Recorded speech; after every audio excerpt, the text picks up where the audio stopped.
ذكر رحمة ربك عبده زكريا إذ نادى ربه نداء خفيا। বিস্ময়কর এই শিশুটির জন্ম হয়েছে কোরআনের হাফেজ হয়ে। কি অবাক হচ্ছেন? শুনতে অবাক লাগলেও আপনি ঠিকঠাকই শুনছেন। ছোট এই শিশুটি মায়ের গর্ভ থেকে কোরআনের হাফেজ হয়ে জন্মগ্রহণ করেছে, অর্থাৎ এই বাচ্চাটি জন্মগতভাবেই কোরআনের হাফেজ। দুনিয়ার বুকে এমন অলৌকিক ঘটনা হরহামেশাই ঘটে যাচ্ছে।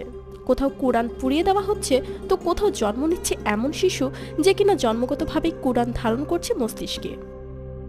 আল জাজিরার বাসিন্দা এই শিশুটির নাম ইয়াহিয়া। এই ভিডিও চিত্র ধারণের সময় যার বয়স ছিল 2 বছর।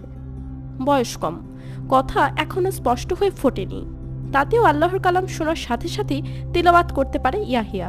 صحيح الأذكار المقدمة الله لا إله إلا هو يحيى يقظ رضي الله سورة محمد سورة محمد 1 2 3 ঢাকায় জমি জিতে নিন 100% ক্যাশব্যাক সহ 20 কোটি টাকার পুরস্কার। এই শিশুর সামনে যদি কোনো সূরা তিলাওয়াত করা হয় তাহলে এর পরের অংশটি নিজ থেকেই তিলাওয়াত করতে পারে শিশু ইয়াহিয়া। ذكر رحمة ربك عبده زكريا إذ نادى ربه نداء خفيا।